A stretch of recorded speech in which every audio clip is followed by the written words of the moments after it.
পড়তো, কিন্তু 10 বছর আগে। শামীম ভাই, আমি তো কোনো কিছু মিলাইতে পারতেছি না। আপনি যদি কিছু মনে না করেন তাইলে এই প্রতিদিন বই আনার কাহিনী আমার খুইলা কোন তো। স্যার শুনবেন তাইলে?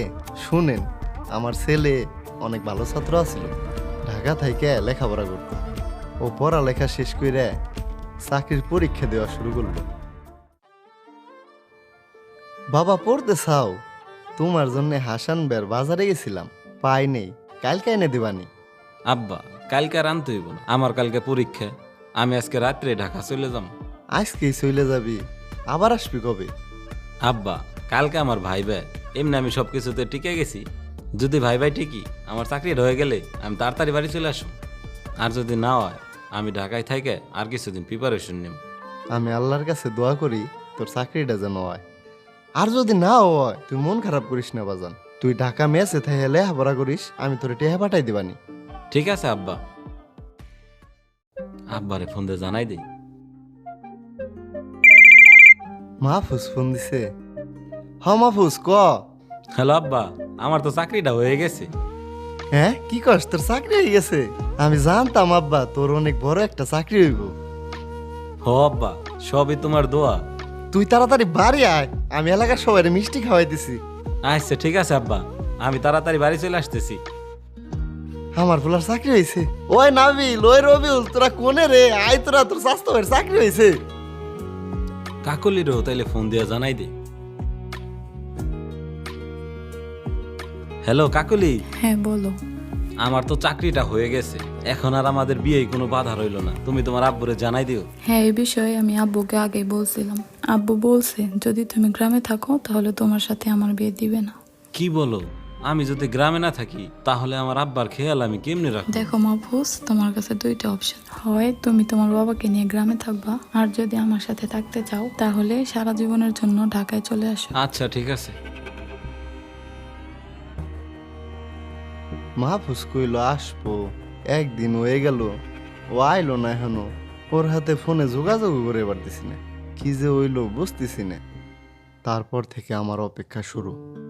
একদিন, 7 দিন, এমন করে দিনের পর দিন চলে গেল, কিন্তু আমার মাহফুজ আর আমার কাছে ফিরে আসলো না। আমি প্রতিদিনই আমার মাহফুজের পথ চায় বসে থাকতাম।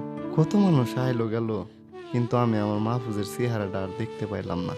ও কি কোনো বিপদেই পড়লো, নাকি ইচ্ছে করে আর ফিরল না, এই জিনিসটাও আমার কাছে অজানা ছিল।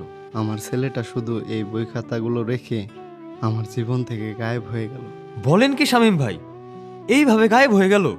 আপনি কখনো খোঁজ খবর নেওয়ার চেষ্টা করেন নাই? আমার সোনার টুকরা ফুলা, আমি খোঁজ খবর নিব না? আমি খোঁজ খবর নিয়েছিলাম। কতদিন হয়ে গেল আমার মাহফুজের কোনো খোঁজ খবর পাই না। তুই একটু যাস না বাজান ঢাকা, তোর ভাইয়ের একটু খোঁজ খবর নিয়ে আয়। ঠিক আছে কাকা, ঢাকায় আমার কিছু বন্ধু বান্ধব আছে, ওকে কাছে ভাইয়ের ছবি পাঠাই দিবানি, আর আপনি আমারে ভাইয়ের ইউনিভার্সিটির অ্যাড্রেসটা দেন, আমি নিজে যাইও খোঁজ নিবানি। ঠিক আছে, তুই লেখ, আমি কইতেছি। ভাই, তোমারে যে কত কষ্ট করে খুঁজে বাই করছি, আর তোমার অফিসটাও দেখে অনেক বড়। এই অফিসে সবাই আমাকে আপনি করে বলে। আপনি চাকরি পাওয়ার পর তো আর গ্রামেও গেলেন না, আর চাচার তো কোনো খোঁজ খবরও নিলেন না। কাকা তো আপনার কথা চিন্তা করতে করতে পাগল হয়ে গেছে। তোমার কাকাকে বইলো আমি আর গ্রামে যাব না, আমি এইখানেই অনেক ভালো আছি। আর তোমার কাকাকে বইলো সে যেন তার মতো করে গ্রামে ভালো থাকে। কাকা আপনারে নিয়ে কত স্বপ্ন দেখছে, কত কষ্ট করে আপনারে কত বড় অফিসার বানাইছে। আপনি ছাড়া তো কাকার আর কেউ নেই।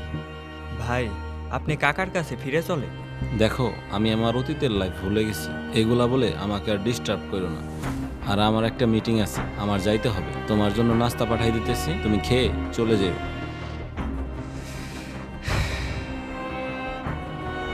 ওই তুই না ঢাকা গেছিলি, তোর স্বাস্থ্য বাইরে খুঁজোস নাই, আমার মাহফুজরে পাস নাই। হ কাকা, ভাইরে তো পাইছিলাম, ভাইয়ের সাথে কথাও হয়েছে। তুই আমারে কষ নাই কে? ও কেমন আছে? ও বাড়ি আসে না কে? তুই আমার একটা ফোন ধরাই দিবি না?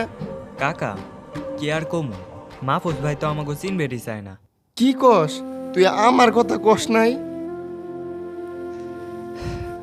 কইছিলাম, কিন্তু মাহফুজ ভাই তার অতীত সব ভুলে গেছে।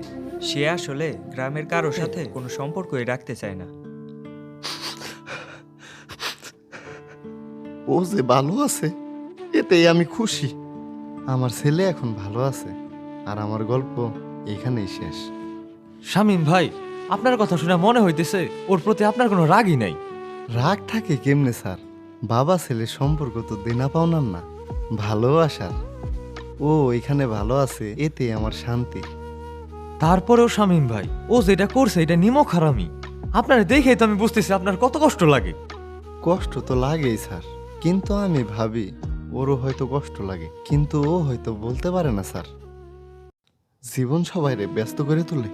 আমার ব্যস্ততা যেমন এই গেটের ভিতরে, আর ওর ব্যস্ততা হয়তো বড় কোনো অফিসে ঠান্ডা ঘরের ভিতরে। শামীম ভাই, আজকে আমি বুঝলাম একজন বাবা তার সন্তান রে কতটা ভালোবাসতে পারে। আপনি এই ব্যাগ আর বইগুলা যেইভাবে আগলায় রাখছেন, এইটাই প্রমাণ একজন বাবার ভালোবাসা কখনোই কমে না, তারা অপেক্ষা করে। ও স্যার, অপেক্ষা করি।